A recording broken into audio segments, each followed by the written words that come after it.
Hello guys, good morning, જય શ્રી કૃષ્ણ. કેમ છો બધાય? મજામાં ને? તો સ્વાગત છે તમારા આજના એક ન્યૂ બ્લોગમાં. હમણાં 2-3 દિવસથી આમ કન્ટિન્યુ બ્લોગ નથી આવતા, થોડું ઘણું કામ હોય છે તો કન્ટિન્યુ નથી થતા. પણ હમણાં શોર્ટ ટાઈમમાં નહીં, સોરી, હવેથી ડેઈલી કન્ટિન્યુ થઈ જશે બ્લોગ. ઓકે, ચાલો તો મસ્ત એવી ગુડ મોર્નિંગ થઈ ગઈ છે. અને આજ તો અમારે લેટ છે, બાકી તો 8-8 નો થયા હોય ને ત્યાં તો મસ્ત નાસ્તો થઈ ગયો હોય છે હમણાંથી તો. પણ આજે સ્મિતને લેટ જવાનું હતું તો હવે નાસ્તો કરવા બેઠા છે. વાગે છે 9:45 થયા છે. ઓકે, ચાલો તો તમને બતાવી દઈ કે આજે નાસ્તામાં શું છે. મસ્ત ગરમા ગરમ ચા, ગાંઠિયા છે, આ છે આલુ સેવ, અને અહીંયા મસ્ત એવા થેપલા બની ગયા છે, જોઈ લો. અને વાતાવરણ પણ કંઈક અજીબ છે આજે તો, જોઈ લો. 9:45 જેવું થયું છે. 5 મિનિટ ઘડિયાળ આગળ છે. ઓકે, અને ચાલો તો હજી આપણે બધું કામકાજ બાકી છે, બધું અહીંયા એમને પડ્યું છે તો હમણાં થોડી વારમાં મસ્ત બધું સાફ કરી નાખીએ. ત્યાં પહેલાં તો આપણે મસ્ત એવો નાસ્તો કરી લઈ. જો સ્મિત પણ હજી આવતા જ હશે, કંઈક કામ છે તો ઉપર હતા, હમણાં આવી ગયા હતા પણ પાછા હમણાં આવતા જ હશે. ચાલો તો મસ્ત એવો નાસ્તો કરી લઈએ, આપણે પછી મળીએ આપણે. ચાલો તો સ્મિત પણ આવી ગયા છે. આજ તો નવા ફોન આવી ગયો. સારું, હાલો વાત કરી લ્યો અને આપણે નાસ્તો કરી લઈએ. હાલો. તો જો આપણા થેપલા મસ્ત આપણે સવારે બનાવી લીધા હતા એ છે. અને આ છે મસાલો છે, સ્પેશિયલ મસાલો છે જે મેં બનાવેલો છે, હોમમેડ મસાલો. જો આ છે દહીંમાં શેઝવાન ચટણી અને આપણે બીજું ચીલી ફ્લેક્સ, ઓરેગાનો અને મિક્સ હર્બ એડ કરેલું છે. અને જોઈ લો ઓનિયન, પછી છે કેબેજ અને કેપ્સિકમ, ચીઝ. ચાલો તો આપણે આટલી જ વસ્તુમાંથી મસ્ત એવી ફ્રેન્કી બનાવવાની છે, જોરદાર એવી. ચાલો તો હવે આપણે રેડી કરી લઈએ ફ્રેન્કી. ઓકે, આપણે થેપલા ઉપર મસ્ત આપણે જે હંકડનું બનાવેલું હતું ને મિક્સ, એ રાખી દીધું છે, વેજીટેબલ અને ચીઝ અને સ્પેશિયલ મસાલો. હવે આપણાને મસ્ત એવું થોડી વાર ચડવા દઈશું, ચીઝ મેલ્ટ થાય ને થોડું એટલે, અને પછી આપણે એને રોલ કરી લઈશું. જોઈ લો, આહા, તને એકદમ જોરદાર એવી લાગે છે. અહીંયા એકદમ મસ્ત એવી આપણે ટાકોઝ ટાઈપ બનાવી છે, કે આપણે થેપલું છે ને થોડું એવું નાનું હતું સાઈઝમાં એટલે, અને સાથે ચટણી છે અને મસ્ત એકદમ મસાલાવાળી છાશ. જોઈ લ્યો, થોડું આપણે ક્રન્ચી કર્યું ને એટલે સેજ આવું થઈ ગયું છે, પણ જોરદાર એવો ટેસ્ટ છે ને સ્મેલ એ બહુ જોરદાર આવે છે. ચાલો તો આપણે મસ્ત એવો જમી લઈએ અને ત્યાં જ આપણે બીજી ફ્રેન્કી પણ બનાવી લઈએ. જોઈ લો તો આપણે અહીંયા બીજી ફ્રેન્કી પણ મસ્ત એવી રેડી થવા જઈ રહી છે.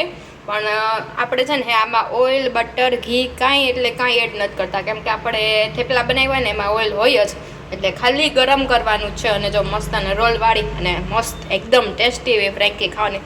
ના બટેટા પણ છે, એટલે એકદમ જોરદાર એવી બની છે. જો તમને લોકોને આવી ફ્રેન્કી ખાવી હોય, હા, આમ જો કેવું મસ્ત જોરદાર લાગે છે તો કહેજો, તો હું પ્રોપર તમને રેસીપી આપી દઈશ. બાકી આમાં કંઈ છે જ નહીં, બધું વેજીટેબલ થેપલા ઉપર એડ કરીને જ કરવાનું છે. ઓકે, તો ગાઈસ જો આપણે કામકાજ બધું પતી ગયું છે અને હેર વોશ પણ મસ્ત કરી લીધા છે અને સ્મિત પણ ઓફિસે વહી ગયા છે. ચાલો તો હવે આપણે છે ને રસોઈની તૈયારી કરવાની છે. એ પહેલાં થોડા ઘણા ઇસ્ત્રીના કપડાને છે એ કરી લઈએ અને પછી આપણે રસોઈની તૈયારી કરીએ.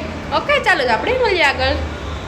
ચાલો તો પડી ગઈ છે સાંજ અને વાગી ગયા છે જો 7:30 જેવું થઈ ગયું છે, સોરી. અને હજી આપણે કાંઈ ડિનરની તૈયારી કરી નથી, કેમ કે ચાલો તો આપણે વચ્ચે કોલ આવી ગયો હતો સ્મિતનો કે શું બનાવું શું નહીં, તો એમાં આપણે વાત અધૂરી રહી ગઈ હતી અને પછી હું રસોઈ બનાવવામાં બિઝી થઈ ગઈ. તો કીધું ચાલો હવે આપણે પ્રોપર બધી રસોઈ બની ગઈ છે અને જોઈ લો 8:30 વાગ્યા છે, હજી સ્મિત આવ્યા નથી, આઈ થિંક હવે આવશે જ. અને જોઈ લો આજે છે સન્ડે, એટલે છે ને મોસ્ટ ઓફ બધી શોપ છે ને જો ક્લોઝ છે. એકાદી બે છે પાનવાળાની શોપ છે ને એ જ ઓપન છે, બાકી બધી ક્લોઝ છે. અને જોઈ લો ઓપન એરમાંથી ક્યાંથી ક્યાં શું આવી ગયું છે, આપણે ઊંચું વાળીશું છે. અત્યારે બધાની હાલત છે ને આવી જ થઈ જાય છે કે મસ્ત ઓપન રાખ્યા હોય ને એમાંથી આપવું ને એમાંથી ડાયરેક્ટ આવી રીતના છૂછું થઈ જાય છે, કેમ કે ગરમીના લીધે રસોઈના બનાવતા હોય એટલે છે ને આમ નીતરતા હોય પરસેવાના, એટલે એવી હાલત થઈ જાય છે. ચાલો તો આપણે મસ્ત એવું જમવાનું બની ગયું છે, વટાણા બટેટાનું શાક, ભાત, રોટલી, સલાડ, છાશ. હવે સ્મિત આવે ને એટલે આપણે બેસવાનું જ છે જમવા. અને મને કે આજે તું વટાણા બટેટાનું શાક બનાવ, કેમ કે હમણાં 2-3 દિવસ પહેલાં બનાવ્યું તો અમે બપોરે, પણ એટલું ભાવે ને અમને બેયને કે વટાણા છે ઘરમાં. મેં કીધું હા છે, તો કે તો એ જ બનાવી નાખ. ઓકે ચાલો, તો જોરદાર એવું શાક ને રાઈસ ને રોટી ને એવું બધું મસ્ત બનાવી લીધું છે. હવે સ્મિત આવે ને એટલે આપણે હવે ખાલી જમવાનું છે, અને પછી એને આઈ થિંક ક્યાંક જવાનું છે 9 વાગે. 8:30 તો થઈ ગયા છે, ખાલી જમવા આવશે મને એવું લાગે છે ઘરમાં. પછી ક્યાંક પછી એને કંઈક મિટિંગ છે તો ત્યાં જવાનું છે. ઓકે ચાલો, તો આપણે એની વેઇટ કરીએ છીએ. હમણાં આવે એટલે મસ્ત એવું જમી લઈએ અને પછી આપણે જઈએ. ઓકે ચાલો, તો જમીને મેં મારું કામ પતાવી લીધું ને ત્યાં સ્મિતને મિટિંગ હતી એ પણ પતાવી આવ્યા છે. અને પછી અમે લોકો જો બહાર આવી ગયા હતા અને જોઈ લ્યો પવન, જોઈ લ્યો તમે લોકો. જો અમે લોકો આવ્યા હતા, જો આ છે સ્પેશિયલ, જો અહીંયા છાશ સોડા અને વરિયાળીનું સ્પેશિયલ સોડા બનાવે છે, એ જોરદાર બનાવે છે. આ નાની એવી રેકડી લઈને કાકા ઊભા રહે છે, પણ બહુ સરસ બનાવે છે. જો ડ્રાયફ્રૂટ લચ્છી અને નેચરલ વરિયાળીનું શરબત જોઈ લો. આ જે પહેલાં છે ને આ રીતની સોડા બનાવતા, જો એવું મશીન હતું ને એમાં બનાવતા, તો હવે તો ઓલા બધા મશીન આવી ગયા છે, પણ જોરદાર એવું શરબત બનાવે છે. જો તમારે વરિયાળીનું શરબત પીવું હોય અને એડ્રેસ જોતું હોય તો કમેન્ટ કરજો. અને પછી અમે લોકો આવી ગયા હતા આરવર્ડમાં મૂવી જોવા માટે. તો સૌથી પહેલાં તો જો અહીંયા સ્મિત જો ટિકિટને ચેક કરાવતા હતા. ટિકિટ ઓનલાઈન જ આપણે કરેલી હતી, એટલે ત્યાંથી કંઈ લેવાની હતી નહીં. અને અહીંયા આરવર્ડમાં છે ને સ્મિતને અમે બે સાથે પહેલી વાર આવ્યા છીએ, કેમ કે અમે બીજા બધા થિયેટરમાં ગયા છીએ પણ અહીંયા નથી આવ્યા. તો સ્મિત કે ચાલ આપણે આજે અહીંયા જોઈ આવીએ.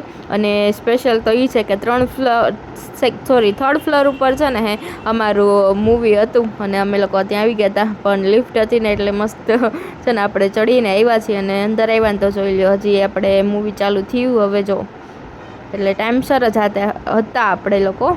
અને મૂવીનું નામ છે ને તમને લોકોને હમણાં જ ખબર પડી જશે. આમ તો તમે લોકો આમ જોઈ લ્યો ને આ વ્લોગમાં થોડુંક એટલે ત્યાં જ તમને ખબર પડી જશે. પણ જો તમને આગળ મેં મૂવીનું નામ પણ કહી દઈએ. અને જો વરુણ ધવન છે, સો એની જોડે જોઈ લ્યો આ છે એની મેઇન હિરોઈન છે, અને મૂવીનું નામ છે હે જવાની તો ઇશ્ક હોના હે. તો તમે લોકોએ આ મૂવી જોયું કે નહીં જરાક કમેન્ટ કરજો. અને જો જોયું હોય તો કેવું લાગ્યું એ કહેજો, રિવ્યૂ આપી દેજો. કેમ કે હું જોવા ગઈ છું અને મને તો મૂવી જરાય ના ગમ્યું. બહુ ટાઈમપાસવાળું મૂવી છે. તો જો તમારા લોકોને ટાઈમપાસ કરવો હોય ને તો જાજો, બાકી આ મૂવી જોવા જતા નહીં. જો આ એની સેકન્ડ હિરોઈન છે. અને આવી ગયું તો ઇન્ટરવેલ જોઈ લો. ચાલો, ઇન્ટરવેલ પહેલાં આપણને એમ હતું કે ચાલો પછી છે ને કંઈક સારું હોય છે, પણ પછી પણ કાંઈ મજા આવે એવું હતું નહીં. અને મૂવી સાવ બેકાર છે. ટાઈમપાસ આપણો થયો નહીં, અને લેટ પણ થઈ ગયો રાત્રે, એવું થયું હતું આ મૂવી જોઈને. તો જોઈ લો આ બે એની છે ને વાઈફ નથી પણ એક ગર્લફ્રેન્ડ અને એક વાઈફ છે, અને બે સાથે પ્રેગ્નેન્ટ થઈ ગઈ હોય છે, એ ટાઈપનું આખું સ્ટોરી છે. તો એન્ડમાં થર્ડ હિરોઈન આવી જાય છે. ઓકે ચાલો, તો આવું બધું છે મૂવીમાં. જો તમે લોકોને ટાઈમપાસ કરવો હોય ને તો જોવા જાજો, બાકી તો હું કહું છું ના જતા. ચાલો, આજનો વ્લોગ ગમ્યો હોય તો ચેનલને લાઇક, શેર અને સબસ્ક્રાઈબ કરી દેજો. Thank you.